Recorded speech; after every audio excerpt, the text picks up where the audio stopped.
ከኖላዊ ክሩ ማን ነው ቆንጆ? ቢኒያም ሀና። ይቅርታ፣ ከኖላዊ ክሩ ማን ነው ቆንጆ? ሀና። ከኖላዊ ክሩ ማን ነው ቆንጆ? ሀና ናታ። መሳይ፣ ከኖላዊ ክሩ ማን ነው ቆንጆ? ከሴቶች ነው ከወንዶች? የተመቸ ከሴቶች ብናገር ደስ ይለኛል። እሺ፣ ከሴቶች ወይዘሮ ሚላት ቆንጆ ነች። ያራዳ። ቢኒ፣ ከኖላዊ ክሩ ማን ነው ቆንጆ? ቢኒያም።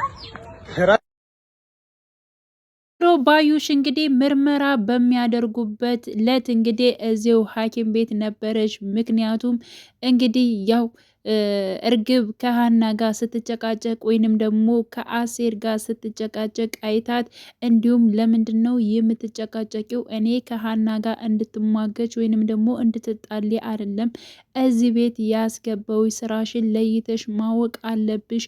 ቢያንስ ደግሞ የሕክምናው መረጃ እስከሚወጣ ድረስ መታገስ አለብሽ። ለምንድን ነው እንደዚህ የምሰሪው? በማለት እንግዲህ እርግብን ስትቆጣት አይተናል። ከዛ ቦታ እንዴት ተገኘች?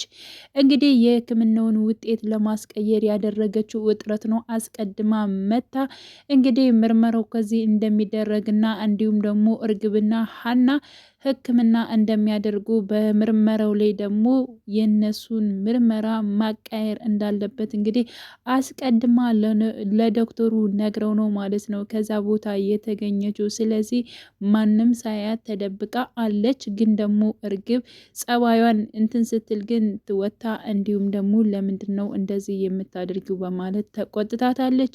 ሌላው ሀና ሁሉን ነገር እንግዲህ ለአሴር ነግረዋለች። የሰዎቹን ልጅ መሆኗ እንዲሁም ደግሞ ታሪኳን እርግብ እንደሰረቀቻት ያለውን ነገር ለአሴር ተናግራለች። ግን ደግሞ ፎቶና መስቀሏ እንደተሰረቀ አልነገረችውም። እሱም ብትነግረው አሪፍ ነበር። እንዲሁም ደግሞ ከቤት ነው እየጠፋኝ ብትለው ቢያንስ ያለውን ነገር እሱ ማጣራት ይችል ነበር። ምክንያቱን ተምቹን ሊጠረጥረው ይችላል ወይንም ደግሞ እንግዲህ ያንን ብር አምቶ ሲሰጠው ተምቹ ለአሴር ብሩን አምቶ ሲመጣው አልጨረስንም፣ ስለኔና ስላንተ ጉዳይ ቆይተን እንጨርሳለን ብሎት ነበር። የሆነ ሰዓትም አወጣቶት ነበረ፣ ግን ደግሞ አልነገረውም።